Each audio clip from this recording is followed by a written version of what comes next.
welcome to Groove Diner After Dark, Season 2, Episode 5. Can you believe we're already 5 episodes into this season? Absolutely incredible.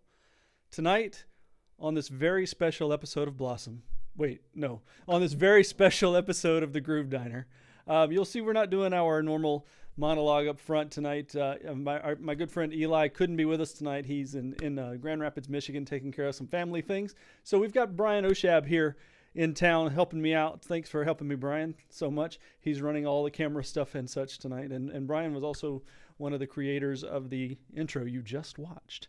So thanks again for Brian for being here tonight to bail me and Eli out, for that matter. He's one of the boys, so we knew we could harangue him. Thanks again, Brian. Tonight's show, it's all about you. It's all about your questions. We got so many questions submitted over the course of the past week. Thank you to everyone that submitted. We're going to try to get to as many as we can. Hopefully we can get them all. I kind of doubt it. But if you've got live questions, don't hesitate to put them in the comments. I'll try to grab them as we go, and we'll have that conversation that we have every single week. Hey, Eli's watching. In fact, he says, thanks, Brian. And hey, Toby, how you doing? Good to see you. Renee, you're here. Nice to see you. Neil, hello from Gotham. Thank you, sir. Glad to see you. New York, huh? Excellent. I love it. Who else here? Charles Anderson, you're here from South Africa. It's like Tuesday morning at 6 o'clock or something for you? 7 o'clock? It's incredibly early for you to get up and do this. But we're always glad to have you here with us.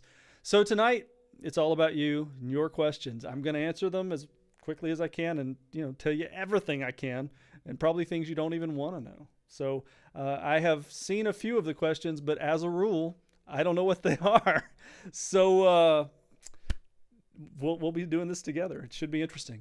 Don't forget to like and subscribe the page. If you're watching us on YouTube, thank you for joining us. Hi there, Twitch. Glad to have you here tonight as well. Don't forget to subscribe, especially YouTube. That new channel, we crested our 100 viewers or 100 subscribers. I'm stumbling there.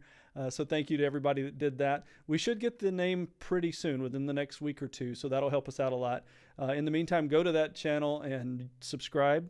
Hit that notification bell so that you'll know every week when there's a new video posted. Right now, we're going to take a quick look from our sponsor. This episode of Groove Diner After Dark is brought to you by Groove Diner After Dark, the store. That's right, starting with tonight's episode, you can tell the world of your love for Groove Diner After Dark by owning official Groove Diner After Dark merchandise. Coffee mugs, t-shirts, long sleeve shirts, a pint glass, stickers, and much more can be yours today. Simply go to GrooveDinerAfterDark.com or click the link in this video description and get your gear today. Thank you for your support. It really is nice merchandise. So good. All right, so let's get started on this crazy episode. Last year, it was one of our favorites, and wow, did people love it. So we did too. Let's take a look. Brian, hit me with that first question. Let's see what we got. What's the one gig you're glad you didn't get? Well, I wanted to get every gig I ever auditioned for. Are you kidding? What's the one gig that I that I'm glad I didn't get? I think that would be Allie and AJ, the Disney Channel sisters. I auditioned for them, and the audition went well, and I thought I had a pretty good shot. And ultimately, I don't even know what direction they went. I think the whole tour fell apart kind of instantly. I don't even know that there was a tour. I think both of them went on to do acting gigs. I know one of them was in Easy A, and the other one is in what show is that? The Goldbergs, maybe? Yeah, that sounds right. So I think they kind of broke away from their own music careers not long after they were thinking about doing that tour. I don't even remember what year that was. Maybe 2017, 2015. I don't even know. But that one, I think it would have been disappointing had I actually gotten the gig, and then something changed and it went downhill instead of becoming a bigger, better gig. You know what I mean? That would have been a bit of a drag. But yeah, I would say Allie and AJ is the one that. Wow, that was something falling off the wall. Holy cow! It wasn't me. It wasn't you. I think it must have been. Wow, it was my Star Wars poster. Is actually what it was. That's unbelievable. Oh well. So let's move on to question number 2. Oh, top 5 pieces of buddy gear that come on every single gig. Nothing common like sticks or drums, the odd stuff like a specific hand cream, Swiss Army knife, special coffee thermos, etc. Okay. Well, that's interesting. Yeah, Toby, it is windy, but I don't think it's windy in here. That's funny. Um wow, top 5 pieces of buddy gear, the oddball stuff. Okay. Okay, that's interesting. Well, I will tell you. Let's do this. Let's do this. Let's start with the things that come with me that are common, right? So I take my cymbals anywhere I go, and this is, as I look around. Yeah, this is my standard setup. So 15-inch Paiste 602 Modern Essential hi-hats. Holy cow, what great hi-hats they are. This is a 19-inch Traditionals Thin Crash. This is a 10-inch Signature Splash. I'm having to look, sorry. This is a 22-inch Signature Dark Energy Mark II Ride. And this is a 20-inch 602 Crash, Thin Crash specifically. And then the killer of all killers, the Masters Series 22-inch Swish. So I take these cymbals. This is kind of my basic setup. I take these with me everywhere I go. I always take my MDD DW drum kick, my kick pedal. That one's very important to me. So those things come with me everywhere. I always take my Future Sonics ear monitors, no matter where I'm going, whether I'm going to a big studio or whatever. I take those ear monitors because I know the sound of them and I trust the sound of them. So I know what I'm getting when I hear the drums back through them. I'm like, I trust what I'm getting. So those are the commonplace things that I take. The uncommon things, well, interestingly, sitting right here on top of this drum, shooting muffs, believe it or not.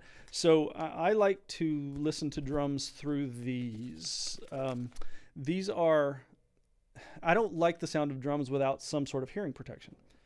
When I put the ear monitors in, I cup these over my ears and I get an incredibly clean sound of just drums without too much spillage. So I use these all the time. I'll even put my AirPods in and put these over the AirPods if I'm playing along to tracks or just goofing around in here with songs I learned to play to or whatever. So these are not particularly common, but they go with me everywhere. I see Eli over there has said saw blade. Yes, I do in fact take my saw blade. It is not within arm's reach here. I have a 7-inch skill saw blade that is still quite sharp, I might add. That I was tinging around on things in my stepfather's workshop, and I came across this group of saw blades, ting, ting, pling, pling. And just being a drummer, we hit everything, right? So I was hitting it, ting, ting, ting, and I hit this particular one really hard, and it just kind of made this sound, and it went into this totally cool thing. I'll have to show you guys.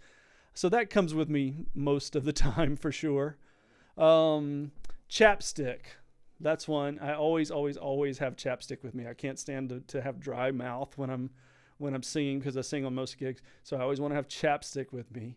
I don't like hand cream. Oh, something else. I keep very specific industrial paper towels, the brown ones that you used to get in old bathrooms. I keep those with me because you know what it's like if you walk across a barroom floor and your feet get gooky. Well, I don't want that on my bass drum pedal. So I'll put one on the bottom of my shoe and wipe up and down on the bass drum pedal and clean that thing off.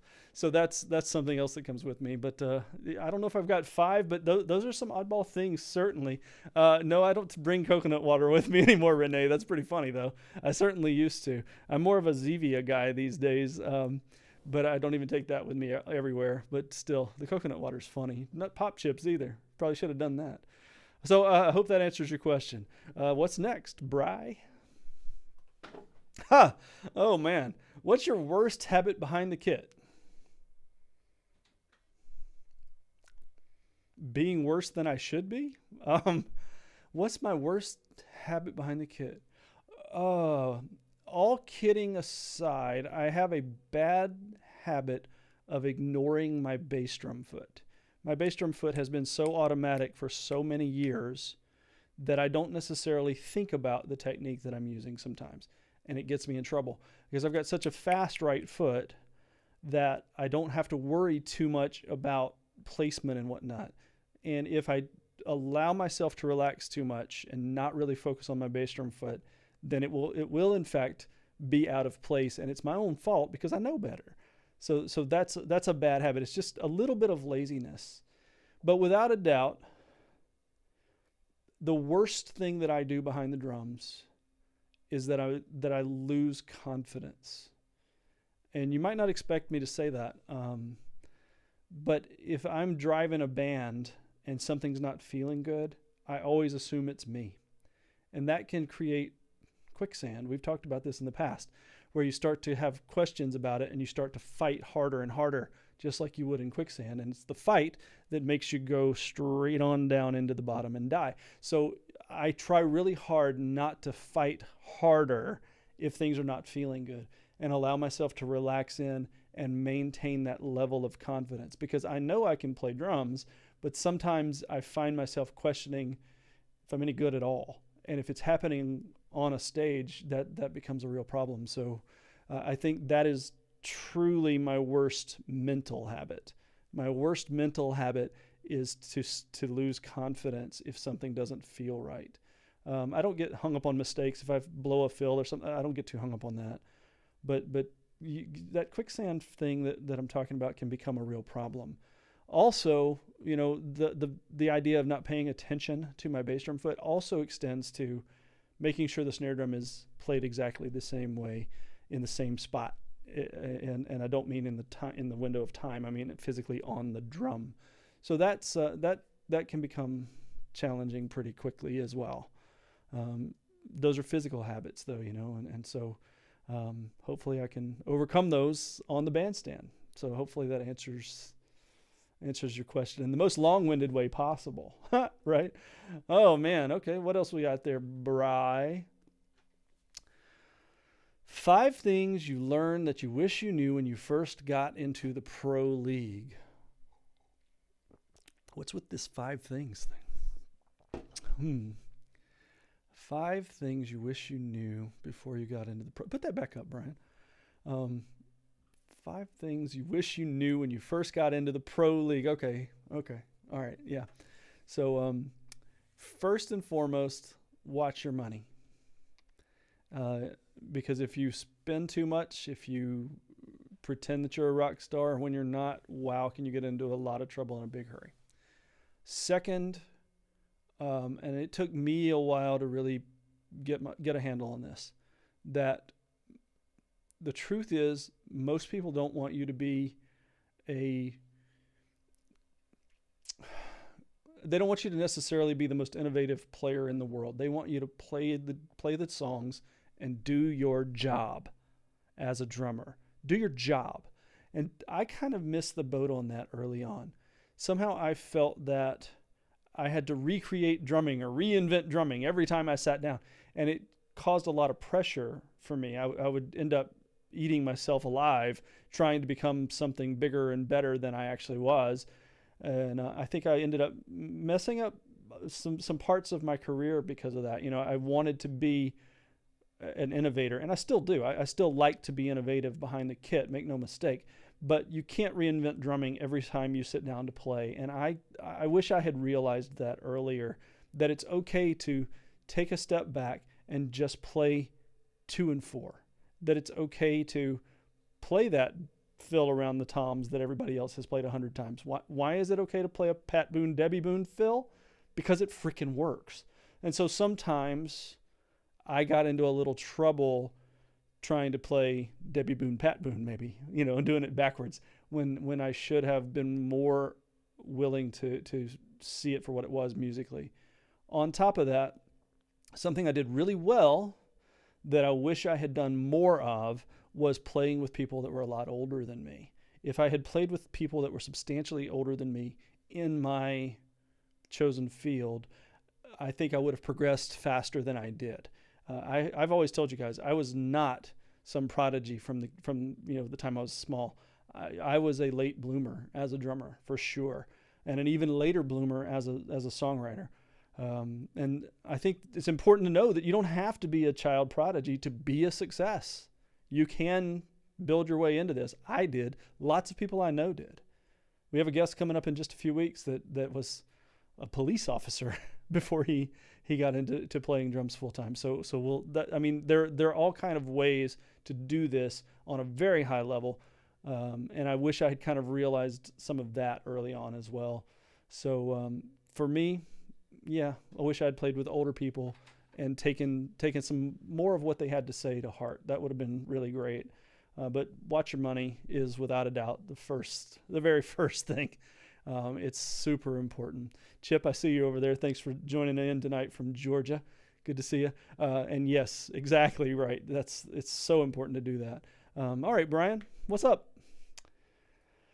What was your first drum set, and do you still own part or all of it? Okay. Well, the first drum set, it's easy to answer the question. Excuse me a second. I'm talking a lot. My first drum set was a 1960s Blue Sparkle Ludwig, and everybody's about to freak out about that. I didn't have a clue what it was. The first thing I did was take all the bottom heads off and shove it full of foam so that it went and made absolutely no sound. And that was just stupid. My very first cymbal was a 10-inch splash cymbal, and I didn't have a hi-hat, so I learned to play everything by playing the tom as the hi-hat and using the only cymbal I had, the splash, that's what I used. So that was a 60s Blue Sparkle Ludwig. I kept that for a long time. Again, I didn't realize what I had, and somewhere along the way after I moved out and went to college and whatnot, it disappeared. Fast forward to when that was my first kit. I don't see it really as my first pro kit because I didn't touch it again. I played it for about 6 or 8 months and put it away and never played drum set again. Then get to college, and I guess it was my second year of college was when I went, if I want to do this and make a living, then I probably need to buy a drum set because I'm a marching snare geek. You guys know that. So I decided, okay, how can I do this? So I went and bought a Yamaha Tour drum set. It was Yamaha Rock Tour maybe. Black. It was piano black, birch shelled. I remember that. And it was a wonderful kit. I loved that set. I had pictures of it plastered all over my dorm room. My own drums. I had pictures of it around the kit, around the dorm room and whatnot. And I played that kit for many, many years, all through college. And finally ended up selling it because I wanted to upgrade because it was better than entry level, but not pro level necessarily. So no, I don't have any pieces of that anymore. And honestly, it's not one that I wish I still had. The one that I got immediately after that it was a Yamaha Recording Custom. I do wish I still had that kit. It was cobalt blue and truly a beautiful drum set. I do wish I still had that, but I don't. So, alas, I have to just make it work on these incredible DWs, right? Those were the first few kits that I had, and I do miss that blue Recording Custom. I will tell you, of all the drum sets I've had, and I've had a lot, there was the Yamaha Maple Custom was turquoise green with gold hardware, and it was without a doubt it was my dream kit when I was younger, and I sold it when I moved to LA, frankly to help pay for the trip to LA, and I wish almost every day that I still owned that drum set. I think it got sold to somebody in Colorado. I'm really not all that sure. But if I had any kit back, it would be the green Maple Custom with the gold hardware. 10, 12, 13, 14, 16 with a 22-inch kick. So feel free to, send it my way if you happen to run across it. Run across one that's just like it, you can send it to me. I'll give you my address. I really will. What are we saying over here? Yours was vintage natural finish, huh, Renee? That's really cool. All right. Yeah, those are great looking kits. Very, very cool kits. Brad Robinson, thanks for jumping in here, man. Amended, more specifically, your college band and bar gig experience. Did I miss part of that question? I may have. Let me see. Let's see. I don't see your other part of the question there, Bry. Not this Brian, that Brian. Too many Brians in the world. See right there. Brad Robinson. Sorry, that was Brad. Not Brian. His brother's Brian. Brad, I don't see the rest of your question, so hit me up with the rest of that question, and I'll see if I can answer it. My apologies there. Yes, of course, Renee, I do remember your drum set. It was absolutely fantastic. Now, Brian, let's hit that next question, man. Too many bruhs. Bruh, what up, bruh? What are your top 5 musical wonders of the world? Parts or grooves that just make you go, huh? What was that? Oh my. I don't even know how to begin to answer that. Wow. Okay, so I'll talk to you about the first time I saw Carter Beauford with the Dave Matthews Band. I was in college. They were playing the college circuit. They're just a little bit older than I was, but they were playing the bigger clubs in town. And I happened to be in a band that was pretty popular, and we played some of the same clubs. So I got to sit on the edge of the stage and watch the Dave Matthews Band before they became the Dave Matthews Band. And I couldn't get over the things that Carter was doing behind the drum set in a pop band. It blew my mind what I was seeing. And to this day, Carter is still on, as you guys probably heard, Carter's on my Mount Rushmore of drummers. It was just an impactful experience. A few years later, I saw him with Victor Wooten, and Carter actually gave me a pair of his hi-hats, which was super cool of him. And it was just sort of amazing to me to be part of that. So that was something, and even now I listen to things and go, what did he just play? That was, Chip, he's not human. You're exactly right about that. Hey, Jason, nice to see you, man. Thanks for joining us tonight. Other things that I would put into that list. Okay, so the song, is it Modern English that does the song I Melt With You? Yeah, I'll stop the world and melt with you. Yeah, that song.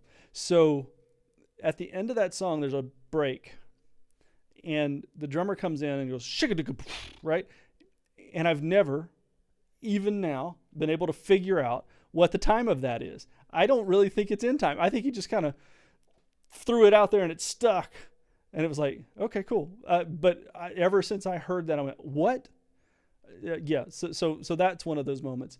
Anytime I hear Dave Weckl play anything Latin, any of it, I've had the great experience of sitting on the stage, next to the stage, feet propped on the stage for Chick Corea with Dave Weckl on multiple occasions. And I remember it was out here at Catalina's maybe 4 or 5 years ago. Doug Tan and I went, and we sat literally where Dave's floor tom was over our table. And the impact of that, and watching him play all of that songo stuff and all of that Latin stuff that he is so renowned for, I almost couldn't even process it. So even now, I hear that stuff and I'm like, what? And then there is Gavin Harrison's use of double bass. No, he even says he's not a double bass player. Yeah, he might be the best double bass player on the planet. But it's the way that he uses double bass, the stuff he does with Porcupine Tree, the stuff that he does on his solo records, the stuff that he does in clinics. It's just mind-numbing to me how good he is. It's shocking, in fact, at how he uses. Well, his philosophy is, if I can put one right foot in, then I can certainly put one right and one left foot in. And I can't do that. Who can do that? Well, Gavin can do that. So when I hear him doing that stuff, it just it blows my mind. So hopefully that answers your question for you. Let's see what else we've got here. Louis Conti and I, what are you saying there, Toby? I'm not sure. Louis Conti and I have the first name wrong. Went to hear him and Gad. I'm not sure what you're saying there, Toby. You and Louis Conti? Louis is an amazing hand drummer for sure. Brad, let me take your question here now. Talk about your experience in the $1 Million Band, playing the bar scene in college, how it impacted you, where you are today, and how you play. Okay, that's a great one here. $1 Million Band, University of Alabama, Roll Tide. Brad was in the drum line with me. Tenor player, gifted tenor player, I might add. I will say this. First of all, you guys all know that I'm a traditional grip aficionado, and I would not be able to play traditional grip at the level that I do without having been in the $1 Million Band, without having been in marching band my entire life. It shaped everything about me, because I've got these great hands with rudimental drumming. That once you get rudimental drumming in your hands, it really never leaves you. Yeah, you get stronger and weaker, but you can always kind of pull things out. So that really impacted my playing. Now, it also had a negative impact on me because I'm such a top-down player. I focus cymbal, snare drum, and then that whole thing about ignoring my foot, it ties right into this because I think so much about what all's going on up here. And I sometimes forget about the So that was something, especially early on when I was first jumping into playing drum set, that I had to figure out, because I would play, a simple rock song. It'd be, it's ridiculousness. So I had to figure that out. Eventually I did, I hope, and understood a little more about groove. Now my groove, some people love how I groove, some people don't. And that's the way it works. But playing that bar scene in college, what that did for me was force me to learn how to interact with other musicians, how to deal with stages the size of postage stamps, how not to overplay the room, how to deal with, hey man, I want to play your drums. No. The number of ways that I can say no to someone asking to play my drums will shock you. I can make you feel stupid for even having thought the thought, or I can say thank you, but no. Either way. So yeah, that's really kind of how it did. It really made me think in those terms of how to assimilate all the things that my hands could do into a drum set. And it's really quite different. I will, this is something else. People that start on drum set and begin their entire playing life on drum set tend to play a lot of single strokes. Drumline guys play a lot of double strokes. So you will hear me often playing fills that are double stroked. Even now I do that stuff. And a lot of the, the goofiness, I'm gonna not play this too loud, but even some of the goofiness that I do with my hands up top is straight up out of marching band, even now. So that would be my answer to that, for sure. That's a long-winded answer as well. Let's see what else I've got over here real quick. And Brett, no wacky question, not at all. It's a perfectly great question. You think so? That's funny. So Dan, thank you for being with us tonight down in Miami. Dan says, I think we need a montage of Buddy's drum sound limitations from tonight's show. Yes, make it happen. Make it so. Next question, Bry. Whoa, this is a long one. Okay. I know, as Greg Bissonette described in his DVD, Drumming in Different Styles, about odd time playing, you have to know your 2s, 3s, and 4s in order to play them. My question is, where does the backbeat fall? Does it vary, or are there certain guides to it and the theoretical written examples for quarter notes, eighth notes, and 16th notes? Wow, what a question. Okay. Odd times are odd just because of the top number, right? So we typically think in terms of 4/4 as pop music goes, right? So I'm just gonna, we just, right, 1, 2, 3, 4, 1, 2, 3, 4.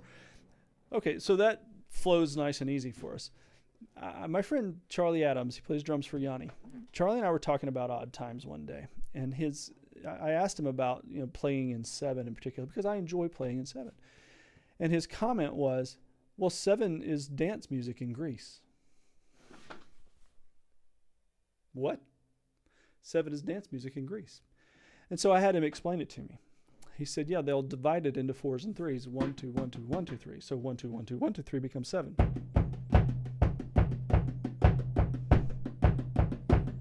Right? So if we've got that going on, let me see if I can do this quietly. There's an obvious spot for a backbeat. 1, 2, 1, 2, 1, 2, 3. 1, 2, 1, 2, 1, 2, 3. 1, 2, 1, 2, 1, 2, 3. And I've never forgotten that. And think about Tom Sawyer. Same thing. So what Neil Peart did was flip the 1, 2, 1, 2, 1, 2, 3 around, and it would go 1, 2, 3, 1, 2, 1, 2, 1, 2, 3, 1, 2, 1, 2. But it flows because of what's happening melodically. Right? Wow, that was awful. Sorry. But 1, 2, 1, 2, 1, 2, 3, 1, 2, 3, 1, 2, 1, 2. both sevens, but they each show you where the backbeat falls because of the change melodically. Da da da da da da, right there, the first half of that. Da da da da da da da da da da da, like that. So that melodically makes a lot of sense. The interesting thing about seven, and if I was going to teach you about playing in odd times, what I would say is let's work on seven first. Because seven, once you kind of get seven down, suddenly 5, 1, 2, 1, 2, 3, 1, 2, 1, 2, 3, 1, 2, 1, 2, 3. That's how I tend to break things up. Or 1, 2, 3, 1, 2, 1, 2, 3, 1, 2, 1.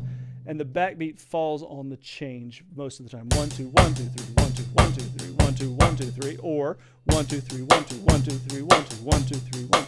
Like that. Hopefully that's making some sense. It's really about 1, 2, 1, 2, 1, 2, 3 for 7, or 1, 2, 3, 1, 2, 1, 2 for 7. And by the way, never count sevens as 1, 2, 3, 4, 5, 6, 7. Why? Because 1, 2, 3, 4, 5, 6, 7 gives you 8. So you have to do it 1, 2, 3, 4, 5, 6, 7. 1, 2, 3, 4, 5, 6, 7. If you're going to count it in full sevens, don't say the vn, because you will end up playing an 8. And it'll throw everything off. I once got a piece of music in 1/8.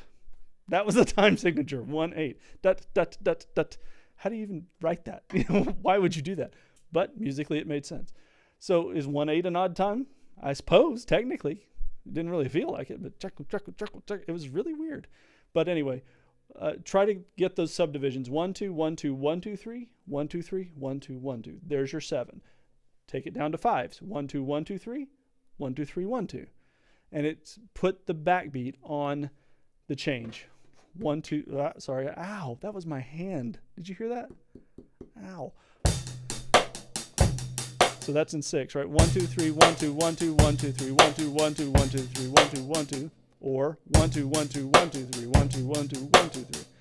And what happens with that is it doesn't really feel all that odd, does it? And that's the whole key. Vinny Colaiuta, of course, is the master of making odd times feel even. And that's, I think, what we're always wanting. All of us want this whole, how do we make odd times feel even? Listen to Vinny. Listen to St. Augustine in Hell off of 10 Summoner's Tales for Sting. And if you take a listen to that, I have this theory that Vinny's playing in 7/4 on his right hand instead of 7/8. And take a listen to that, and you'll see that it just flows one bar to the next, and it's truly a thing of beauty. When you really understand where the odd times happen with the subdivisions, what Bissonette said about you have to know your 1s, your 2s, your 3s, your 4s, he's right, obviously. But understanding what he meant by that 1, 2, 1, 2, 1, 2, 3 to get you to 7, it shows you kind of exactly where that falls, where that backbeat should fall. At least that's what I hear. I hope that this is helping some. I know that's a little bit crazy. Scooching over. That might be the best screen name of all times. Scooching over. Do I do any impressions? Not really. I used to do a pretty good Dr. Evil, but it's been so long now since I did Dr. Evil. Maybe I should try some, huh? I think so. Yeah, I see the YouTube question there, Dan. Thank you. Do I do any impressions? Yeah, I don't. I'm going to have to learn a few impressions. Brian is like king of impressions over there. If he was on camera, I'd get him to do some. But no, I'm going to have to figure some out, though. Maybe I should. All right, Brian, what's next? Oh, boy. Okay, let's see. Oh, this is interesting because Renee kind of asked the same question on the live here. Which snares would be great common denominators to use for recording live playing that will include shell construction, depth, etc.? Okay. Yeah, Renee kind of asked a similar question about what my go-to snares were. Pardon me while I fill up with more water. I'm definitely talking a lot. My go-to snares, is this one sitting here? It is not.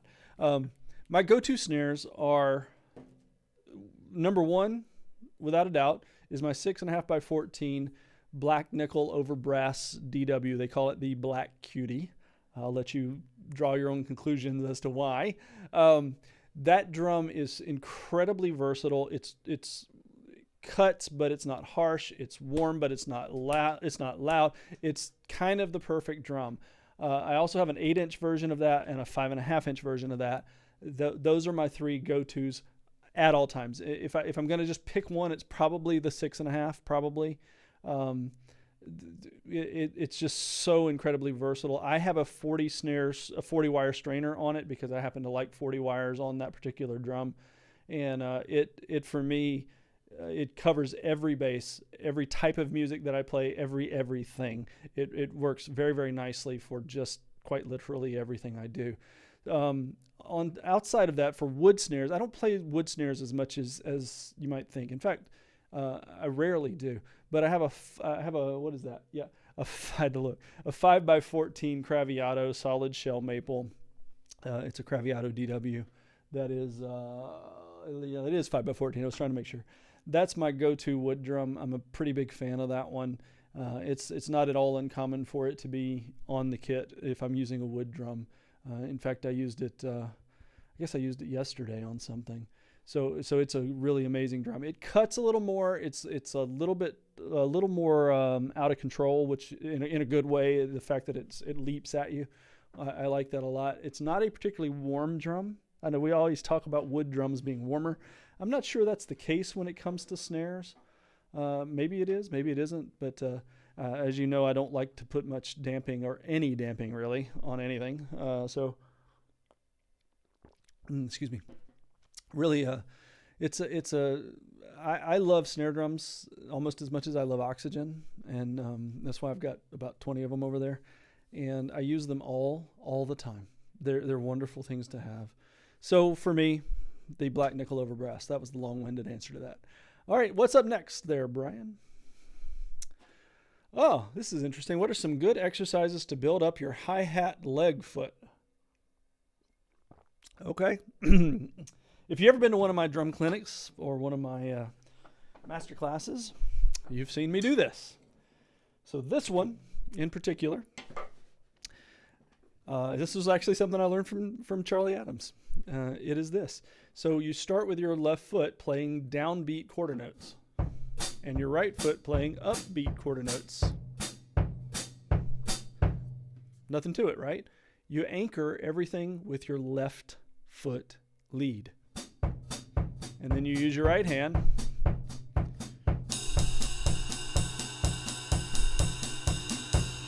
Right? So that was 2 bars of eighth notes. 2. Then you switch to your left hand. Okay? What in the world? Oh, no wonder.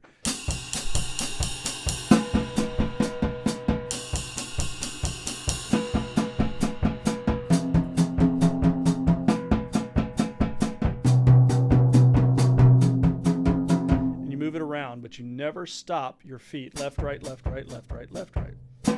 And you left foot lead. What that does is it makes your brain focus on that left side. By doing that, it forces you to use that left foot in a lead roll. By making it the lead roll, you have to play it stronger and with more conviction. That's how, when you start to play,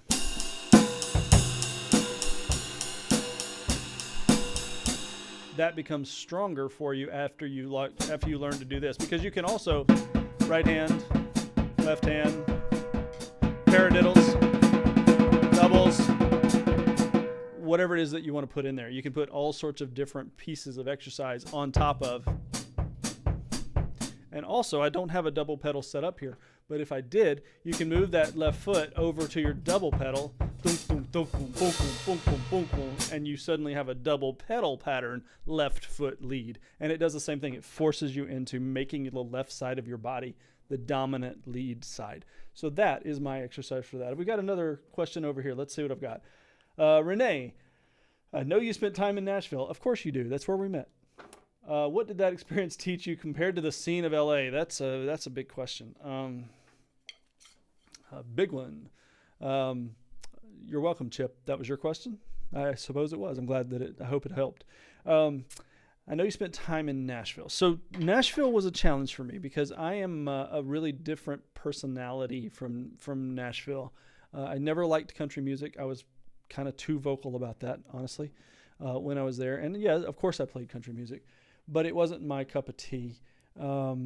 I will tell you, I think what it probably taught me was that I needed to be honest with myself about where I needed to be in my life, which was Los Angeles.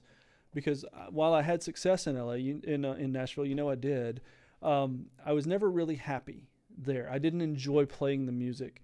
I didn't like some of the things that happened financially. I didn't like some of the ways that musicians were treated by superstars. That troubled me a great deal.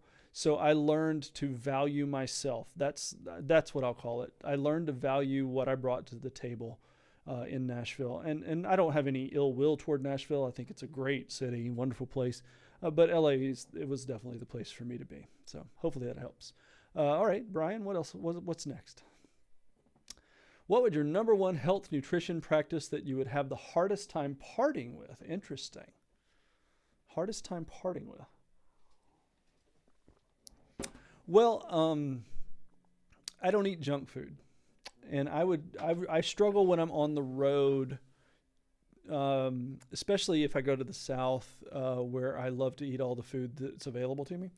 It's a challenge to have to deal with wanting to eat the way that I eat when I go down there. So for me, it's eating biscuits and such that I really like. I struggle with that when I leave home. So when I'm here, I eat in a decidedly specific way. I eat, high protein, very low carb. I don't indulge in much of anything that's beyond reason outside of fried chicken that I make. Brian's had it. He knows it's good. And pizza. Those are my two things that are my cheats. But I think for me, my eating schedule. Okay, that's going to be my answer. This is a hard one to answer. My schedule of eating is very hard for me when I have to leave home, because I eat very, very differently than, say, my mom does or things like that. It's really challenging for me to have to be off my schedule. I try pretty hard because I like to eat a very, very specific way so that I know that my body's going to be fueled throughout the course of a day. I don't know if that answers your question, but I hope so. And yes, Renee, Sweet Heat chips, those are so freaking good. Oh my gosh. I need somebody send me some Sweet Heats. I'm out. I could totally eat some Sweet Heat chips. Oh, so good, so good. All right, Brian, what's next? Oh, that's the same question. Go to the next one there. That's okay. All right. Whoa, this is a long one. This is a book. I'm very curious about the residuals conversation. I've heard a lot of musicians in the business talk about getting screwed by record companies, and specifically in your situation, you got screwed by a streaming platform, even though, from my understanding, you co-wrote and co-produced that song. How can we as musicians combat that and/or avoid those situations where we get the compensation we deserve for the products that we create without getting taken advantage of by these large corporations? Also, as a kind of side question, how are these companies able to do these things to musicians, and how do they get away with it? I guess the obvious and simple answer is they have the resources to do what they want. Definitely had to take a swig after that one. Yeah, so the residuals question. Drummers, you are songwriters. You are creators. You deserve to be treated that way.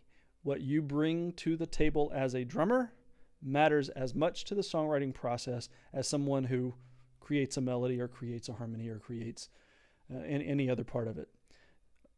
One of the challenges is that because we don't play melodic instruments, we're not protected by law in the United States. So, how do we get around that? First and foremost, negotiate up front. Up front. You take a gig, if we're all in the room creating a song together, then we're all equal writing partners, or whatever your situation is. I've been writing with Mick Mahan and Dave Amato for 15 years, and we have a situation where we each get a certain percentage of the songwriting credit. Even if I come in and just go, then okay, great. There's a great story, and I don't actually know if it's true, to be honest, but I've heard it so many times, I've kind of accepted it as truth. the song Every Breath You Take. So we had all this beautiful melody and all this stuff going on, but it just wasn't feeling right. And so Stuart Copeland came in and he goes, okay, and this is the story I've heard. He goes, okay, I know what it is. So right at the top of the song, that one snare drum note got him something like a 10% songwriting credit, which was worth several $1 million to him because he went, frack. Because here's the thing that doesn't make a lot of sense. It's that songwriting credit. If let's say Brian over there wrote a song and I changed a couple of words, literally 2 words, I can say I composed part of that song if I was that kind of person. And by law, Brian would have to give me X% of songwriting credit. By law.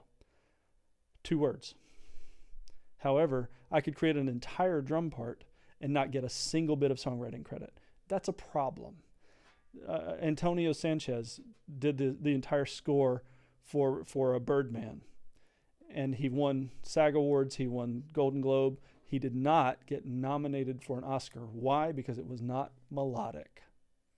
Even though the score was beautiful and was completely percussive in drums, he didn't get nominated for an Oscar because it wasn't melodic. So they didn't view it as a piece of music.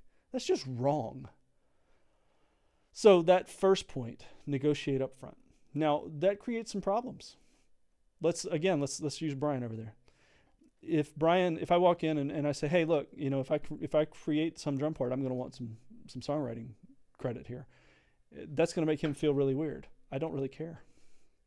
I used to care, but I'm in a position now where I don't have to care. And it's very challenging. It's very, very challenging to know what your role really is and to understand how you can press the issue, especially when you're just starting out. I'm in a position now where, again, I know that I'm in a position of power when it comes to that. Even as I sell songs to Fox or to ESPN or whatever, I control songwriting credit and publishing. So I get residuals on the backside. And that's another part of this, the publishing rights. Try to hold on to at least 50% of your own publishing, at least. You may have to give away some of it just to get your music placed, but if you can hold on to half of it, that's going to pay you substantially more than even the songwriting credit, which again, I find it really unfair that the publishing company, which can, that can just be some conglomerate, buys the rights for publishing, sells the song that you co-wrote or you wrote, but yet they make more money on it than you do. That's flat wrong. The copyright law is very poor in the U.S., but there's not much that we can do about it today. So protect yourself today. We're trying to make changes, and hopefully there will be changes down the road, hopefully. But in the meantime, negotiate. That's the very first thing I would say. It's a real challenge, but it does work. And yes, I co-wrote and produced and played drums on a song that was a big hit on Spotify. I think we talked about that a couple of weeks ago. 7 million downloads, and I made just barely over $7 on it. That's why Spotify is evil and should, go away.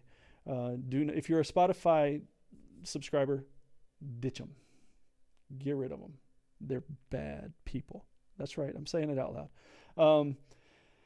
Poor man's copyright, Toby. That's a great question. So what she's talking about is you write your song and you mail it to yourself, and then so you have it a stamped date, a postmark on an envelope. That really doesn't work very well anymore. It's so easy to copyright something through BMI or ASCAP.com now that it's better to do that. Plus the files are created on your computer. In fact, if you guys don't know this, every time at the end of this show, the song that is played over the end credits is one of my pieces.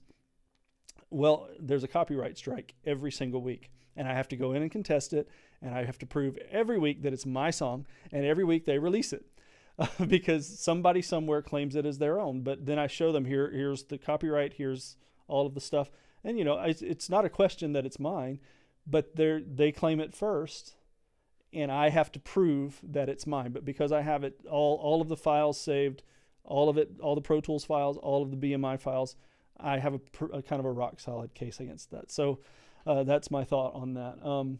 Let's see. Let's go with the next question there, Brian. How are we doing on questions? Good. What number is this? 12. Okay. Trying to watch the time a little bit here. I really find myself enjoying Dave Tull. I don't know Dave Tull. Maybe I need to check out him. I've seen him live a few times. How hard is it to play the drums and sing at the same time? His body language sets the tone for a really good time. Oh, that's so good. I love that question. Singing and playing drums. I've been singing and playing drums since I first sat down to play drums. So for me, it ain't no thing. I don't even give it a second thought. I sing when I don't have a microphone. I'll be back here just singing away while I'm playing. If I'm on stage with somebody and I know the song and I'm not actually a background singer, I'm still singing. So for me, it's all part of the same musical expression, and I don't have any issue with it at all. It's fun. Blah, blah, blah, blah, blah, blah. There, that's another sound we can have. And it's just one of those things where it's so second nature to me. I have heard other people say that they are challenged with separating their voice from what their limbs are doing physically. Again, I've been doing it for so long that it doesn't really impact me the same way. Sometimes I might have to work out little things, but generally not. However, if you're wanting to get better at vocalizing with drumming, Gary Chester's The New Breed will set you free. You learn to use the New Breed book the way that it is intended, and you will not ever have any questions ever again about how to sing and play drums, because it's an independence book. It teaches you 5-way independence: right hand, left foot, voice. And you learn how to do all 5 things independently of the others, it's just an amazing technique, and it works great for singing. It works great for talking.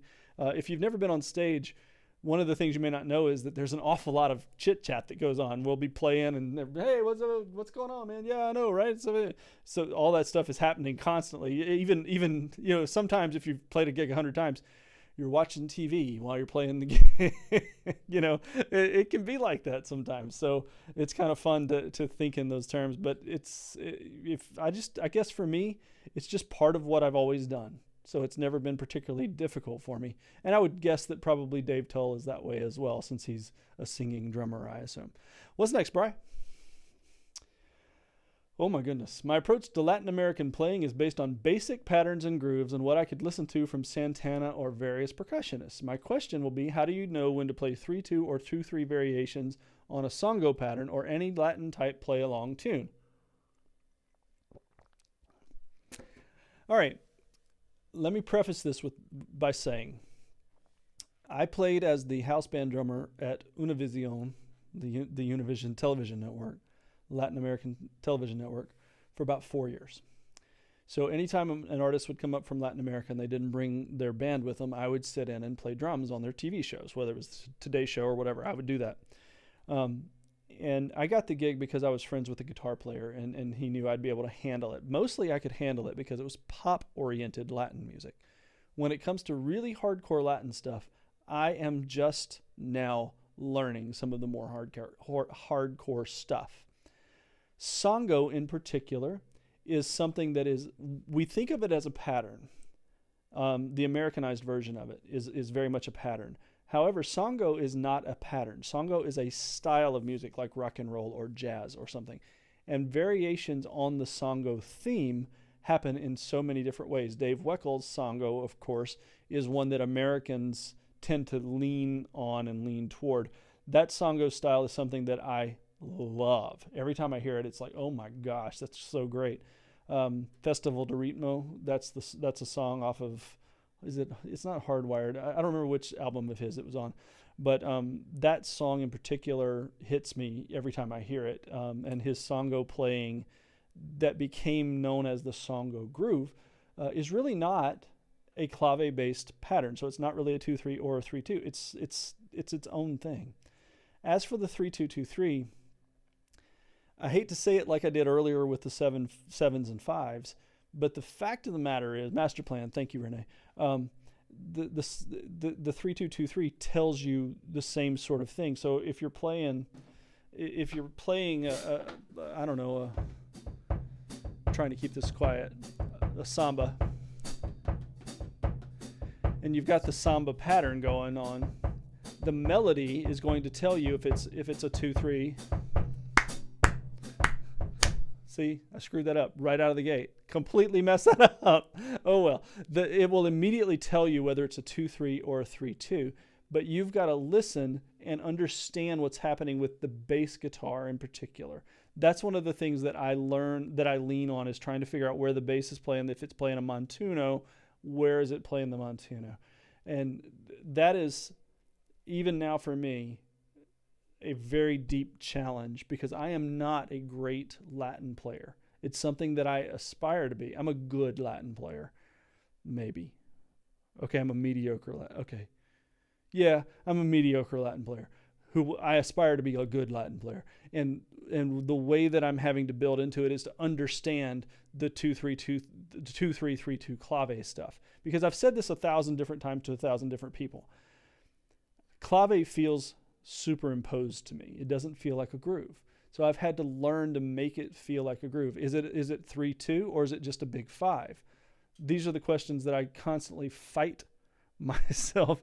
I can't not laugh at that, Keith.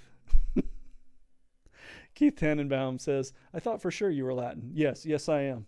I struggle pretty hard to really make Latin styles feel great, but I'm working on it. Maybe we'll do a late night learning all about that in coming weeks. I like that idea. What do you think? I like that idea. What's next? How much did your house cost?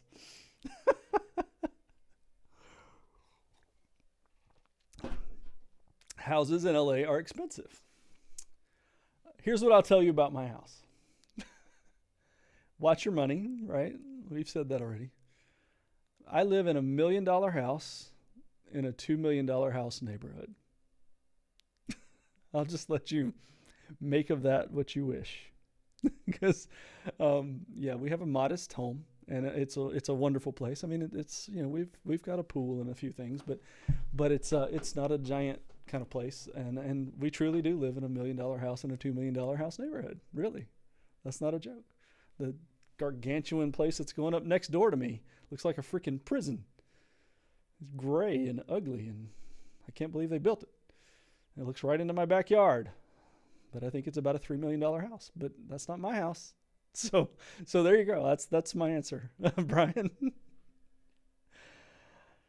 Oh, why did you switch from Zildjian to Paiste? Do you get paid to play other gear? Okay, let's start with the backside of that first. Do you get paid to play? No. I don't think anybody does. It's rare for anybody to get paid to play anything. Very rare, especially in the past 20 years. Maybe in the 80s it might happen, maybe in the 90s, but it certainly doesn't happen often now. What you're really asking about is endorsements. And why did I switch my endorsement from Zildjian to Paiste? Let me put it this way. Endorsements are a two-way street, as you know. And for me, I have nothing but fondness for the Zildjian company, the people there. I love some of those people very much. They were warm to me. They were giving. They cared about my career.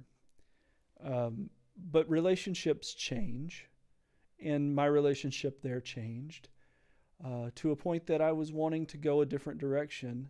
And the other side of that is, when I was growing up, all of my heroes played Paiste. Jeff Porcaro, Paiste. Stuart Copeland, Paiste. Jim Keltner, Paiste. Even though he's not one of my particularly biggest influence, John Bonham, Paiste. Ian Pace, Paiste. So many Paiste players that I was listening to. That was the sound that was in my head. That was the sound that was in my ears. So when I started buying cymbals, I bought Paistes. I bought Paiste signatures, in fact. And I played Paistes really until I turned pro. And even after I turned pro, I still had some Paistes on my kit. Then I ended up making some switching, and I was not a Paiste endorser at the time. Alex Van Halen, exactly, Keith. I was not a Paiste endorser at the time, and Zildjian came along and made me an offer that I really couldn't refuse. And I loved these people. Jim McGathy in particular was incredible to me, and Kirsten Matt was incredible to me. So those people made my career better, and I had no way to tell them, look, I need to move back to what's in my ears that wasn't somewhat painful. Because it was really difficult to leave Zildjian behind. But Paiste was the sound I was looking for. I knew the Paiste people. They were wonderful human beings. Kelly Paiste's awesome. Tim Shahadi's awesome. And they welcomed me with open arms, and I've loved making that switch. The same has been true anytime I've made any switches. You guys know I switched from Tama to DW about 6 years ago, and that's been an incredible change. I'm really happy with where I am with my gear. And in fact, I feel like I sound like myself more now than I have in a very, very long time. There might be some gear changes coming really soon, not brands, but different things. There might be a little surprise or two in the very near future. So, you'll see.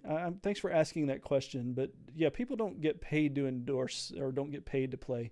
I mean, yes, there are deals, we get things for free or whatever.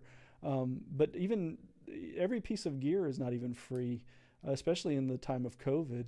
So if you're looking to get endorsements, remember that endorsements are not sponsorships. Don't use the word sponsorship. An endorsement is two ways: what you do for the company, what the company does for you. Always remember that. And by the way, the company is not endorsing you. You are endorsing the company. I endorse Paiste. I endorse Remo. I endorse DW, and so on. I endorse Sennheiser. That's how that works.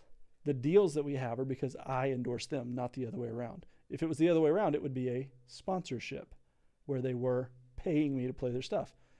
But I wouldn't play something I didn't like, even if there was money involved. No way. I got to love the gear first. That's really what it boils down to. So I hope that helps. Chip, when you realize you've been pronouncing it incorrectly for 7 years, you've been saying Paiste, haven't you? Yeah, Paiste, the I on the backside of the A. Yeah. So what else we got there, Brian? No more. That's it. Well, that was a full hour too. So wow, that was a lot of questions, man. Okay. Anybody else got anything over there before we go tonight? Next week, wow, are you going to like next week's show? We'll be back with our previous format.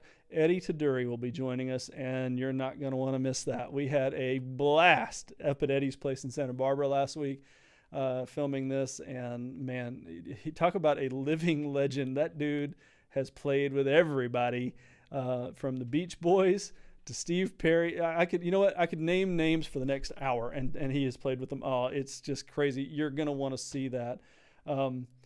Eddie Taduri is absolutely the best. You're going to love that. Don't forget to subscribe to the YouTube channel. I know I saw Dan put it up on the comments a few minutes ago, so be sure you do that.